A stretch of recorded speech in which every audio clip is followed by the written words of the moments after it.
Hello everyone, this is Direwolf20 and welcome to episode 65 of Direwolf20's Let's Play series. How's it going?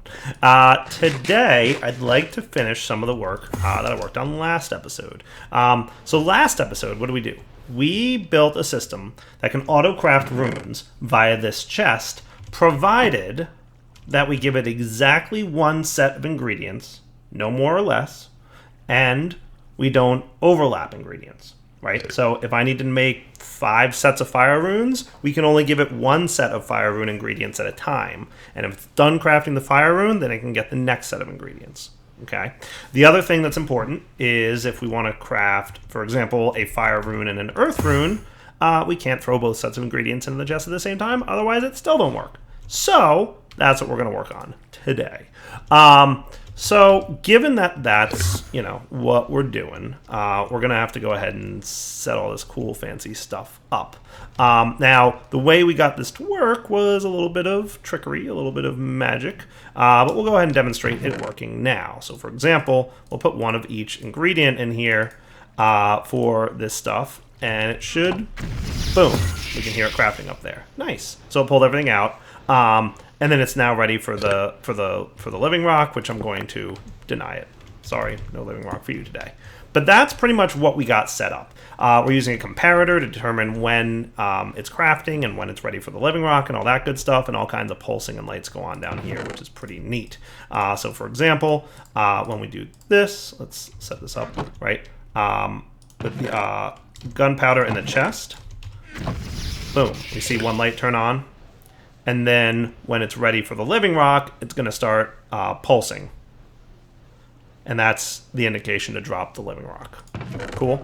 That's what we set up last episode. So if you're not following along, it's probably because you didn't watch last episode. So go watch it. Today, we're going to implement it so that we have a steady supply of all types of runes at all times, courtesy of a combination between refined storage and applied energistics. Because applied energistics has this really cool feature with its auto crafting, which we're going to take advantage of. So in order to get this working, let's get some applied energistics stuff. So the first thing we're going to want to get from applied energistics is a controller. The Emme Controller is a really important part of applied energistics, and it's pretty much going to be responsible for all the things. It does require, it looks like, a pure Fluix crystal and some skystone. Skystone is just smelted skystone, so we're going to get some of the skystone that we picked up from all of our travels, and we're going to toss it into a smelter that's in furnace mode, and we'll let it cook up what we need. For Fluix, we know how to make regular Fluix crystals. Let's teach this thing how to make pure Fluix crystals. And to do that, first we're going to need a Fluix crystal. Okay, so let's craft one of those bad boys. And then we're going to have to teach it how to make Fluix dust and sand and seeds and all that good stuff. So 2 pure Fluix crystals are set to go. We will check this out. It is Fluix dust that we need to teach this thing how to craft. So it's a sag mill recipe. So we'll just come over here to the sag mill and we'll set that guy. Cool, so now we know how to not flint. Cool. Clear that off, and now you go back in there. Cool. So 1 Fluix crystal yields 1 Fluix dust in a sag mill. Good deal. So now you know how to make that. And then Fluix seed is sand plus Fluix dust yields us 2 seeds. So that's cool. That can go down here. And then I'm going to get those 2 seeds. So let's get 2 of them. So that should take my Fluix crystal, or it'll make a Fluix crystal, and then it'll grind 1 into Fluix dust and use that dust to make the 2 seeds. Neat. And then let's go ahead and drop those seeds right in here. So you're set to only accept Fluix crystals and pure Certus. So let's go ahead and drop you guys in. Those will make seeds. And while that's cooking, I'm just going to go ahead and get, because I know I need it, 20 of these guys. Does that sound cool? And then we'll have what we need, but then we have the crafting recipe for later, for when we need it. That sound good? I think so. I think that's a good plan. We'll see. So that's 14, 16, 18, and 20. Nice. These guys can go and chill in here too. And remember, this item won't despawn. So you can forget about these for an hour and they'll just sit there, which is kind of nice. All right, so now that we've got that ready to go, let's also teach our system how to make some of the other stuff. So from Applied Energistics, have we taught you how to make cables? We have, and that's really good. How are we for wool?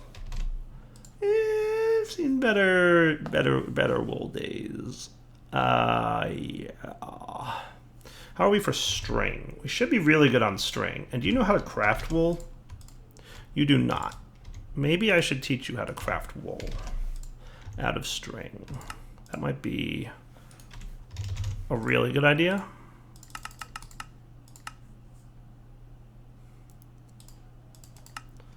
So that way we can get the wool that we need, because I want to make other kinds of Fluix cable. I would like to make the smart cable, which is smart because it shows you channel usage, and we're going to talk today about how channel usage works.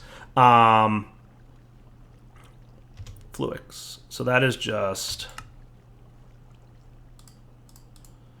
this. Cool. And then the smart kind is just, let's go ahead and pop down here so that we can do this. Are we really low on crafters? Awesome. More crafters, please.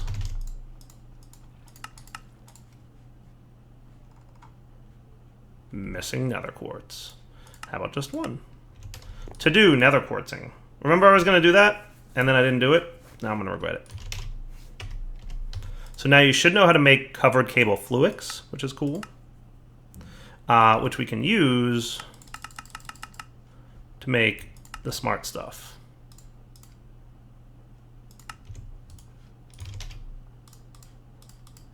I want to make sure it's the right kind. We'll change colors if we need to at some point. Cool. Is my crafter done? He is. Thank you. Are you done? Nice. So let's add you to the whitelist for the ranged collector, so he knows how to pick it up. Let's put the mana glass back in place. And then let's do seed. We'll say 2 for 2, just so it always makes 2 at a time. Well, no, it's all right. We'll do that. That's right. We have to do it this way. So 2 seeds yield 2 pure Fluix. Check. And then we're good to go. And the rest of these guys can go away.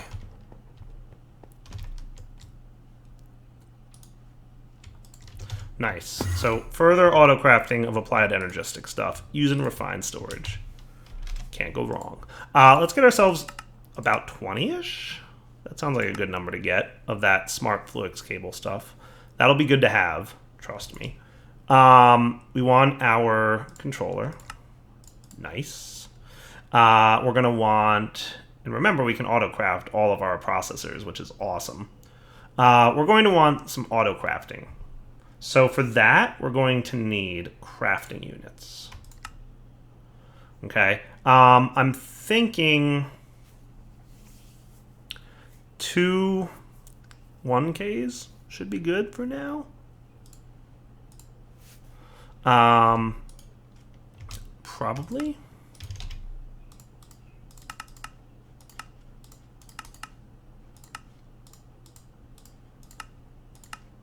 Nice. Quartz, I've got literally one of. I've got such a to-do list of things I'd like to have done. It's insane. Coming up really soon will be this.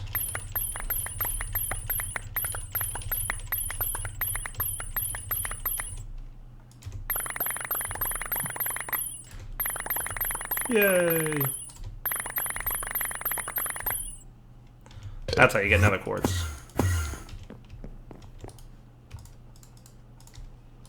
Now you can make more cables for me. Cool. So I'm going to say 2 crafting units, I think. So I'm just going to basically do 1Ks. So all I need is a 1K storage drive. which I haven't quite taught this thing how to make yet. So let's teach it, because I might need more of these going forward. So the Applied Energistics 1K storage drive looks like that. And that just uses Certus Quartz Crystal, which we have plenty of. Like, if I wanted to be, like, efficient, I would use pure Certus Quartz for this, because you can... It's basically pure Certus Quartz is double Certus, but not necessary because we have plenty. Cool. So now you can make me 2 of these. Nice. So if we take a look at the crafting operations, you can see it's crafting, it's waiting for items, it's making items with those logic processors down in the basement, which should all work perfectly, and it looks like it is. So I'm really happy about that.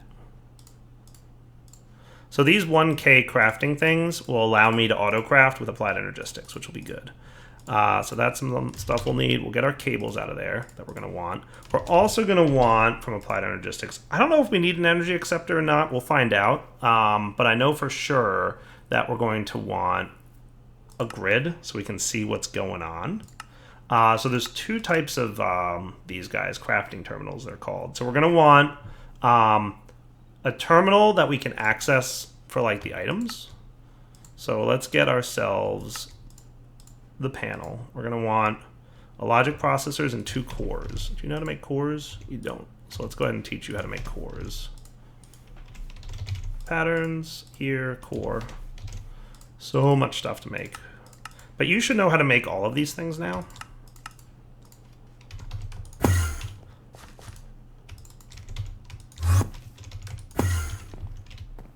Nice. Let's make like 4 of you and 4 of you. So we're going to want a ME terminal, and we're also going to want a pattern terminal. So we're going to want a couple processors on standby.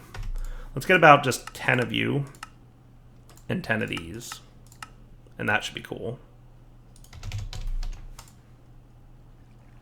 So regular terminal for now. We might wind up upgrading this thing to a crafting terminal at some point, but we'll see. Come on.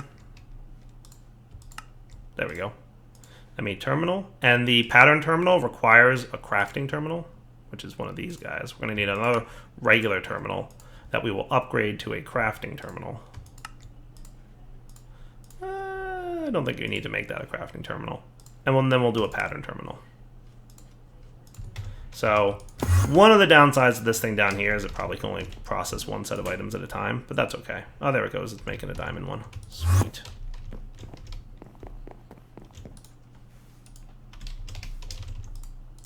So let's go ahead and set this up, and we'll see. Also, we're going to want patterns from Applied Energistics, and that's one of these guys. Sweet. Just going to get a bunch of them. I don't know that we need to autocraft them yet. And then we're going to want an interface from Applied Energistics, which looks like that. Not bad. All right, that should be most of what I need. So let's pop down here, and we're going to build something of an Applied Energistics system right behind this wall. So for that, we're going to want our drill to be upgraded so that we can clear out behind the wall.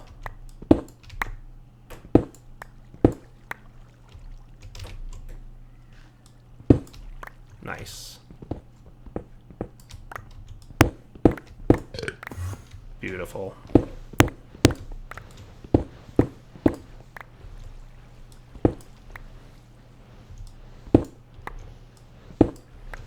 Does that look good?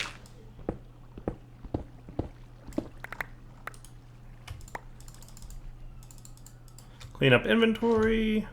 For now, I'll just leave this in here, and then we'll want a little bit of lighting. Not that mobs should spawn in here, but, you know, just to be safe. Good enough.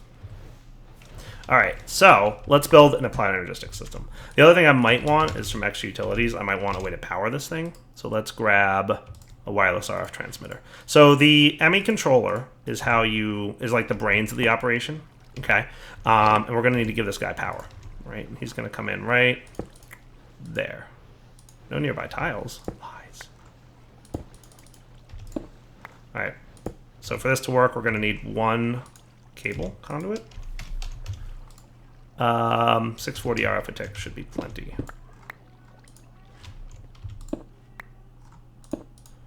Cool. Now you're serving that, and this guy's got power. See? Sweet. All right. Now, there's a whole channel system. So those of you who are familiar with applied energistics from the past may remember the channel system. Basically, each of these cables can handle 8 channels. And a channel is basically a network channel. And you can only have 8 devices that use up channels, and that's pretty much everything. There's a handful of things that only use power, but most devices use up a channel. And we'll see that when we do something like placing this cable on top here. So see how this is all black? Watch what happens when I place my pattern terminal. Or let's do our, let's put our normal terminal there. Watch what happens. Boom. One little blue line showed up. Neat. Now if we place this guy here, suddenly there's 2 blue lines. One going into there and one going into there. Those are channels. And each of these smart cables can handle 8 devices. So we can put 8 items on this cable before it's out of channels. And we have to come up with a way to limit ourselves to 8 items on this line. Now, each side of a Emme controller can support 32 channels. And there is a type of cable called dense cable that can hold 32 channels. So what you could do is have 32 coming off here, and then 8 on this side, 8 on the top, 8 on the right, 8 behind, examples, right? And the Emme controller is a multi-block, so you can have another Emme controller right next to it, and it's a multi-block structure, so you can have 32 coming off the top of that, 32 coming off the top of this one, 32 coming out this side, 32 coming out that side, 32 coming out this side if there was a controller here, etc., etc. So you can have an unlimited number of channels, you just need to plan for it, which is kind of a fun minigame if you think about it, right? Some people don't like channels, they're like, it's a hassle, but other people like, it's a challenge and it's fun, so it's up to you. I definitely recommend playing with it. We'll probably, at some point, build a base using applied energistics instead of refined storage, just so we can see the differences between the 2 mods. Refined storage is the easy way. Applied energistics is the more difficult way. Functionally, they're very similar. But there is one feature, and that is auto-crafting related, that is not available in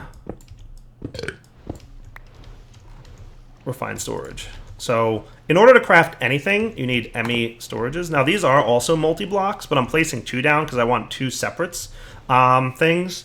You can, with applied energistics, I think if you want to craft 2 things at the same time, you can use crafting coprocessor units. That'll let you craft 2 things at the same time, but I'm just going to do 2 separate things. Once we get deeper into applied energistics, I'll probably talk about like why there's 1K, 4K, and different tiers of crafting, right? And you can see these are using 2 channels. 1 channel going to that one, and then 1 channel going over this one. Neat. Now I'm going to run a cable over to here, and we're going to put our interface on this dude, which again is going to use a channel. So now a total of 3 channels being used on that side. Cool. And this is where all our patterns are going to go. And we're going to basically place into this chest any items we need. Now, the cool thing about this is we can turn on blocking mode. Cool. And blocking mode says do not push crafting items if inventory contains items. What does that mean? That means that if there's any item inside this chest, it will not attempt to craft something, which is what we want. We only want to craft 1 set of things at a time. So that's going to be perfect for us. And I'm really excited about that because it means cool things. Cool. So we're going to be totally taking advantage of blocking mode. That's the main feature that refined storage unfortunately doesn't have in 1.10. It does have it in 1.11, but not in 1.10, unfortunately. So we get to have this cool, fun build that's applied energistics centric. Neat. So let's test this build out. Now, we currently don't have anywhere to store items in our applied energistics system, so I can't put anything in there.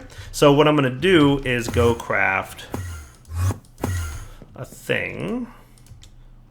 It's one of the buses. There's an import and export bus, and then there's a storage bus. Neat. So we're going to need a sticky piston, and then we're going to need an Emme interface. And we can make our storage bus. And then I'm going to have, let's do an iron chest. That sounds good because I happen to have some. Cool. And this can be our actual storage bus.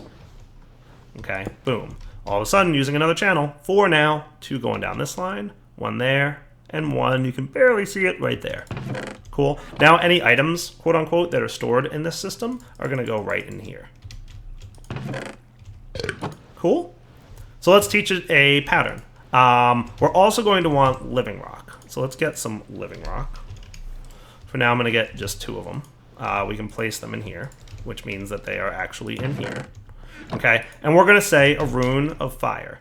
Now, setting up these things is a little different than what we might be used to, but a Rune of Fire needs the 5 items plus the living rock yields 2 runes of fire, right? So crafting pattern means it's just a regular 3x3 crafting recipe, whereas processing pattern is like, you know, smelting and all the other stuff, right? Anything that's not a normal crafting table recipe.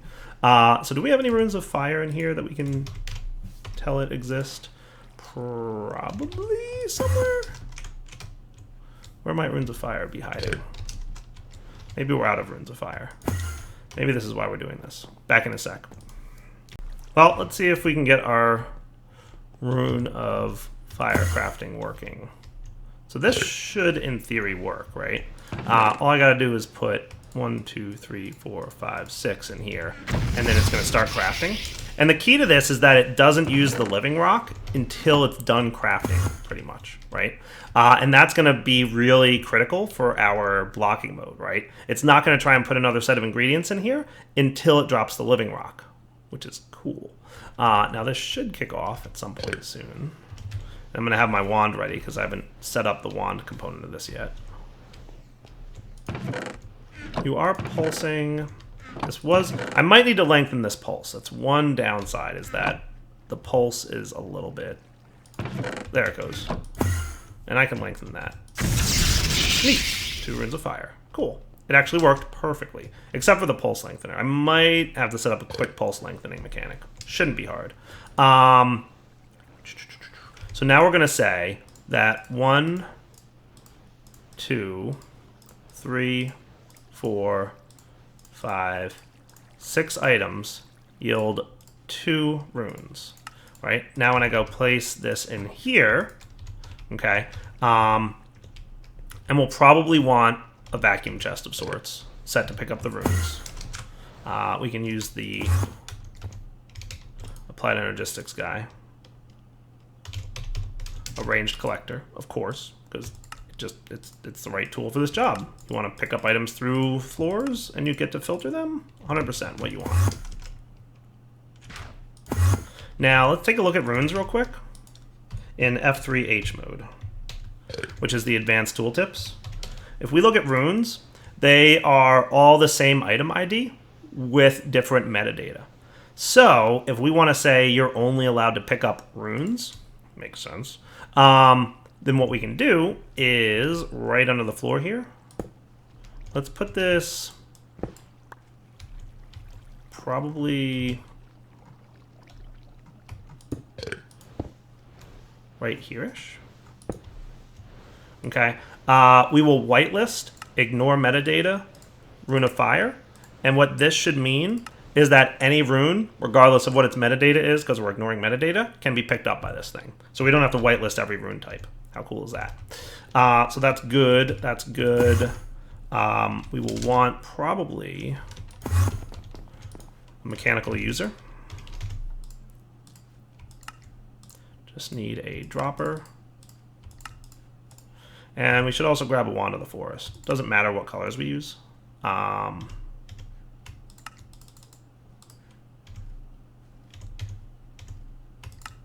White and white sounds perfect.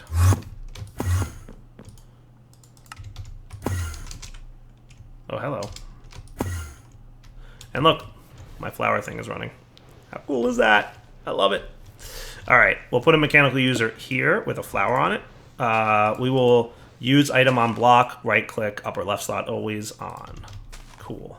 So that should be good. So now what we should be able to do, fully automated runic crafting. And you know what I'm going to do just to prove this mechanic? We will get 2 more mana steel, 2 more mana powder.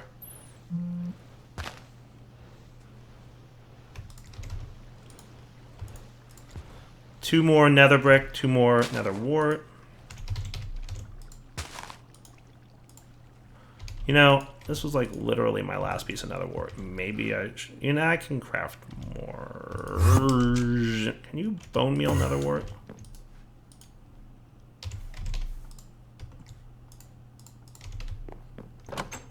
Like, I don't even know if you can bone meal nether wart. I'm a professional.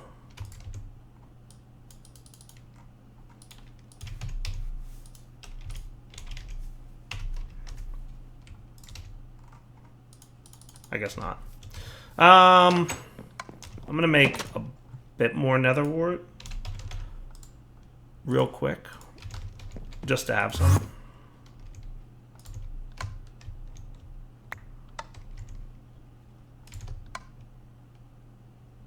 Go ahead. There we go.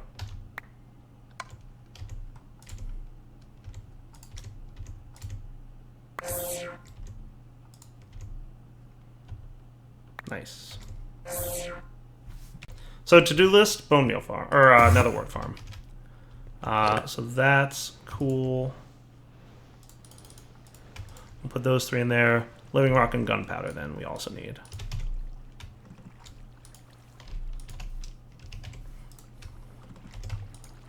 So in theory, we have all the ingredients to make 6 runes of fire, right? Start. So let's watch what happens. Okay. It's got 1 living rock in there. Cool. Because it automatically put those first set of items in. And now it's ready for the living rock. So it's going to do the thing. Make sure I don't have a ring on me. You know what else I want? Is an import bus.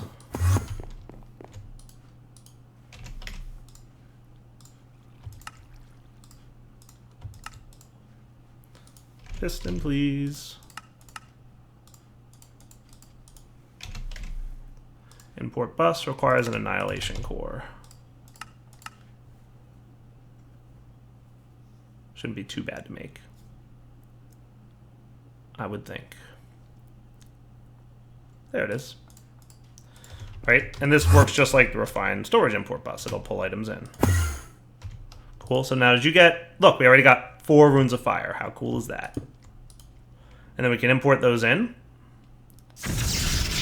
And we got it. 4 runes of fire later. And that worked beautifully. That's exactly what I wanted to see happen. That is cool. Guys, we are auto-crafting. I just requested 6 of these. And that would work perfectly with earth runes as well. Let's pulse lengthen this thing. So there is a way to do this. I just want to make sure that we time it right. So to make this happen, I'm going to need a lever. And I'm also going to have to remember how this works.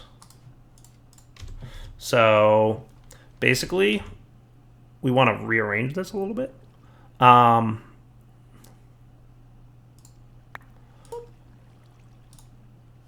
Cool. So you're going to... Well, I might want an ender pulsar. I'm not great at making these things, as you guys could probably tell. Do I have my screwdriver on me? I do. What I'd rather have is you go into a lever.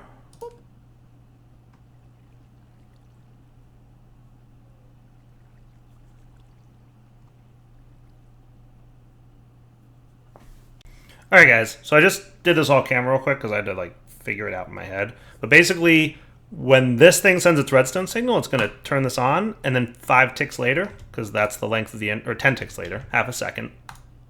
Boom. Cool. And then you can extend this, so you can make it however long you want, right? If we want it to last a second. Sorry. There. And then 1 second later, right? If you want it to last 3 seconds. Pulse. And it turns it off. Neat, right? So I'm thinking we'll try half a second and see if that's long enough for the living rock to be dropped. So to test this, right, we're going to want to throw all these items in here. Why did the living rock go out? Oh, no, it didn't. Cool.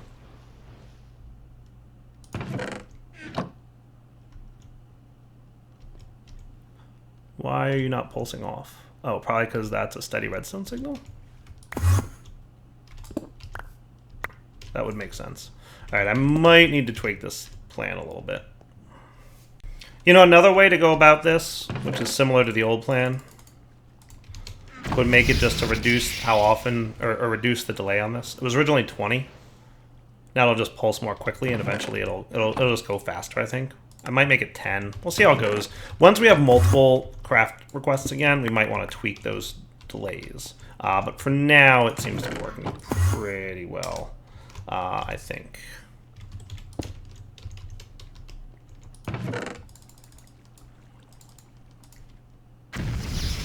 So then we'll watch the blinking of this guy right here. See, he's blinking. And then this will eventually get pulled out. Nice. That's probably quick enough. And it'll stop blinking, obviously, the moment it gets pulled out, because reasons.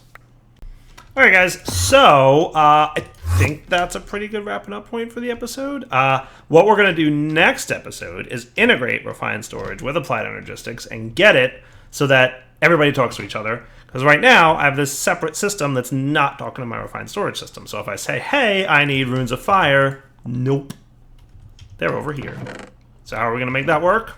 Well, we'll just have to see. For now, Darwell20 is wrapping up.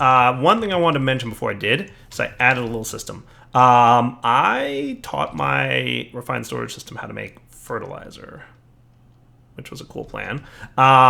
Which fertilizer is actually a pretty good way to fertilize. It works just like bone meal. It's from forestry.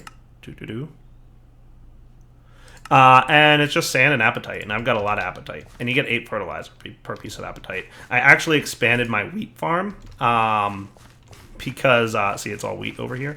The reason I had to do that, believe it or not, yeah, I was eating up a lot of wheat. Beef, I was fine on. Like, most resources, I had plenty of.